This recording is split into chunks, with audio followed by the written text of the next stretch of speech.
Mensagem de Cristo. Eu venho através da mente de meu canal porque tenho algo urgente para lhe dizer. Ame os seus inimigos, perdoe aqueles que o maltratam, reze por aqueles que falam mal de você. Se não puder fazer isto com sua própria força de vontade, procure todos os meios possíveis para fazer isto no poder do Espírito, a consciência divina. Reze e medite, peça ajuda e se você persistir, ela virá. Se o ego continuar forçando seus pensamentos para baixo, para virulência e raiva, criando todo tipo de argumentos para condenar alguém que o magoou profundamente, ou mesmo feriu fisicamente, recorra à meditação e persista uma e outra vez, buscando inspiração e alívio para o seu dilema, pedindo para ser liberado dos pensamentos vingativos e raivosos. Não para agradar a Deus, como tem sido ensinado pelas igrejas, mas para protegê-lo da chicotada de seus pensamentos negativos, que voltam à sua vida trazendo-lhe transtornos violentos e novas disputas e discussões para enfrentar. Isto é assim porque qualquer que seja a força que você der a pensamentos de ressentimento, essa força envia diretamente um feixe elétrico de consciência à pessoa que o magoou, e este feixe retornará para você no devido tempo, cheio de energia como um bumerangue. Você deve saber que todo campo elétrico cria um campo magnético semelhante. Os dois sempre trabalham juntos, de modo que tudo que vai um dia volta. Esta é uma lei científica da existência, porém, o que a ciência ainda não admite é isto. A força elétrica energiza a mente, é o impulso de consciência de ir na mente. A força elétrica é um aspecto da consciência. O magnetismo, com seus dois polos, energiza as emoções dos humanos e dos animais. Ele atrai e repele. É o impulso de amor humano e o impulso de ódio. O magnetismo é experimentado por todas as coisas vivas como sentimento. Descrevi essa verdade plenamente em minhas cartas 5 e 6. E isto não é tudo. O conhecimento médico-científico vem descobrindo, o que tão bem compreendi na Palestina há 2000 anos, que todos os pensamentos que se formam no cérebro descem para a glândula pituitária através do hipotálamo e que o negativismo e o trauma emocional, vibrações baixas, que eles contêm, passam para os órgãos, sangue e o corpo inteiro, causando uma diminuição de energia e, consequentemente, enfermidade. É este o fenômeno que produz as enfermidades psicossomáticas reconhecidas pela medicina. Quando estive na Palestina, disse aos judeus para que não se preocupassem por beber em taças não lavadas, mas que prestassem atenção e se preocupassem com o que saía de suas bocas. Traduzi o que está escrito nos Evangelhos do Novo Testamento para a linguagem que usava com os judeus, mas estes não faziam a mínima ideia do que eu tentava lhes dizer. E infelizmente as diversas igrejas cristãs de hoje são igualmente ignorantes. Como poderiam entender? Eles não tinham a iluminação que recebi no deserto, que introduziu e gravou em minha mente o conhecimento espiritual das origens da criação e das leis da existência. Porém, vocês que vivem no mundo de hoje têm tido inúmeros professores que vêm à Terra para explicar os fatos científicos e também os místicos que os dirigem para verdades espirituais metafísicas, preparando-os para receber minhas cartas que contêm a verdade mais elevada de todas, a verdadeira natureza de sua fonte de origem, que vocês denominam Deus, e as leis universais da existência. Agora quero que você pense sobre as escandalosas e terríveis ações que certas pessoas desencadeiam em seu mundo, apesar de todos esses professores de aspectos da verdade. O derramamento de sangue em curso no Iraque é um caso que deveria fazê-lo pensar profundamente a respeito do provável efeito bumerangue de tais ações destrutivas. Quero que pense nessa situação a partir de um ponto de vista espiritual que não condena, mas que vê a verdade inerente aos pensamentos e ações envolvidos na situação. Ali havia um homem, Saddam Hussein, que estava determinado a tomar o poder no Iraque e trazer paz e abundância para seu povo. Como era pouco evoluído na verdadeira espiritualidade, utilizou as formas mais duras e violentas para controlar a nação e para silenciar aqueles que lhe criavam problemas. Estas tinham usado a violência e um levante contra ele, que revidou com violência. Então havia um ditador tirânico e um grupo de pessoas, todos com níveis morais e mentais semelhantes. Suas vibrações espirituais, apesar de todas as orações e manifestações religiosas exteriores, eram tão escuras, densas e baixas quanto podem ser em seu mundo hoje. Hussein e esse povo desregrado mereciam-se mutuamente. O povo iraquiano o tolerava. Alguns até o admiravam e aplaudiam, porque ele mantinha a paz em uma nação instável, o que lhes dava a possibilidade de viver suas vidas tão pacificamente quanto a sua natureza agressiva o permitia. Então Hussein entrou em choque com os Estados Unidos, enfureceu seus líderes, que igualmente governados pelo ego, decidiram castigá-lo impondo sanções ao seu país. Mais tarde, um impulso humanitário propiciou a inauguração de um sistema petróleo por comida, que ajudou as pessoas famintas do Iraque e deu à América acesso ao petróleo de que necessitava. Porém, esta medida foi um duro golpe ao orgulho de Hussein e não aliviou em nível nacional a privação de bens de consumo e bem-estar de que desfrutavam os países vizinhos.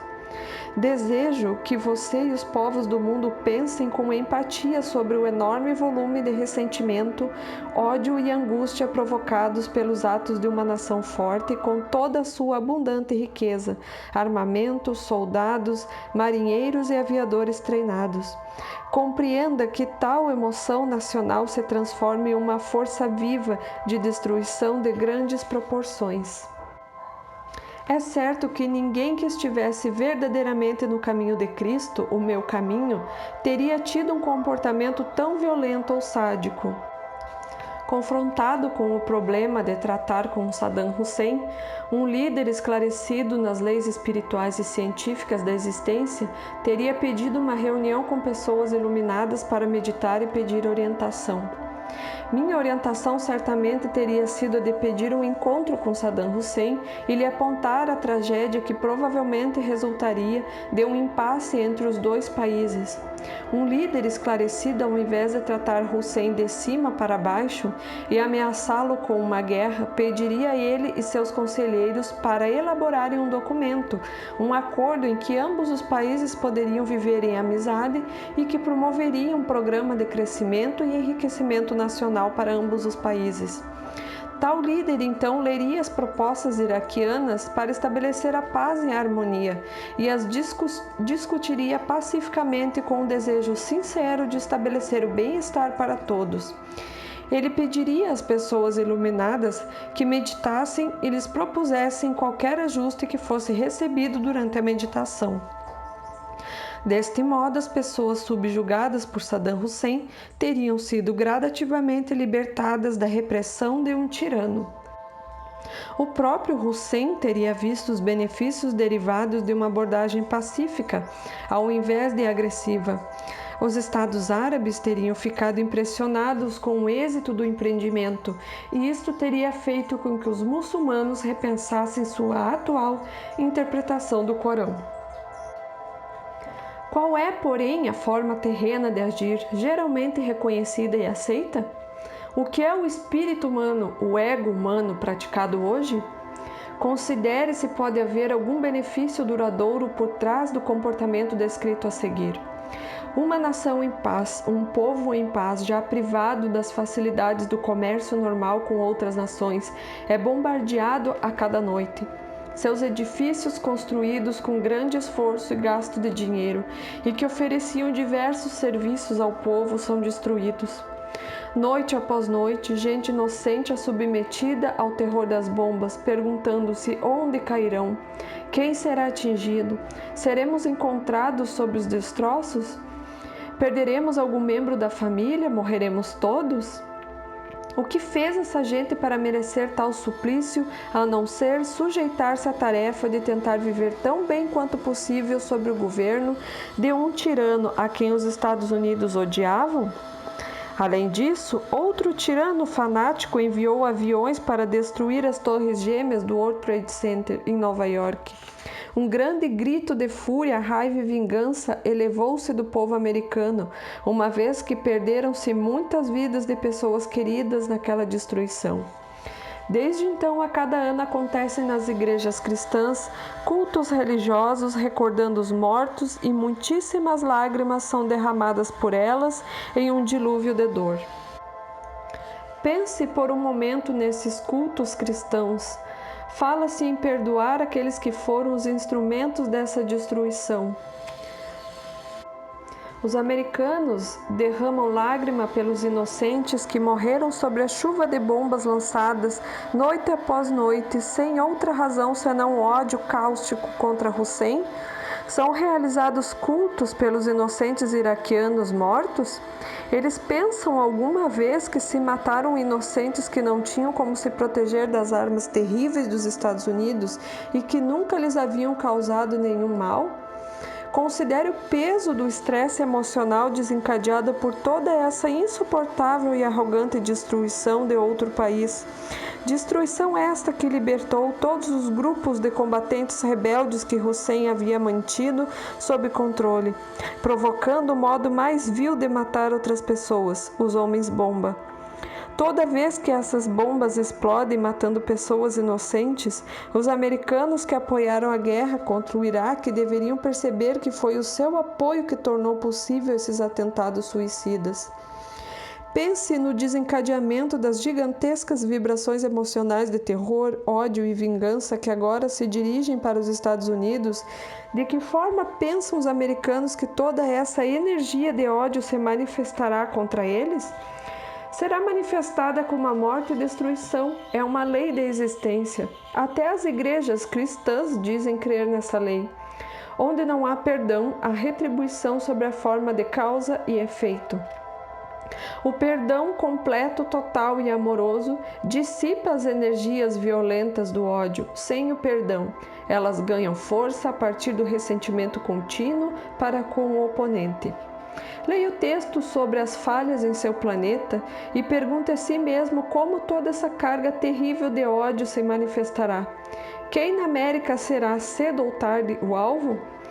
Portanto, lhe digo claramente, em sua casa, comunidade, cidade, estado ou país, perdoe a quem quer que o tenha magoado ou prejudicado de qualquer maneira, grande ou pequena. Faça esta palavra ressoar em toda a terra, por todos os meios que puder.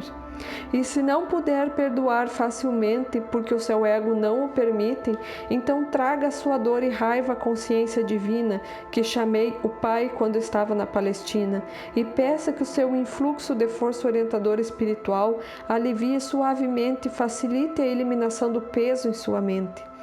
A sua religião lhe dirá isto? Não, elas não o disseram quando estive na Palestina e não o dirão agora. De fato, aqueles que ocupam os postos mais elevados das nações mais poderosas e que provocam os mais terríveis danos no mundo são recebidos com pompa e cerimônia, sorrisos e apertos de mãos pelos líderes religiosos das diversas religiões cristãs. São cegos que estendem a mão e abençoam outros cegos. Para ouvir a verdade, você deve vir diretamente a mim. Eu estou realmente vivo e em vida universal. Venha e receberei o seu chamado, respondendo amorosamente. Tenha coragem de unir-se ao caminho de Cristo e seguir os ensinamentos que trago ao mundo através de minhas cartas. Elas lhe mostrarão como permanecer em sintonia e harmonia com as leis da existência. Elas ajudarão você a estar em harmonia com o próprio universo, e então todas as coisas trabalharão para o seu bem, felicidade e proteção supremas.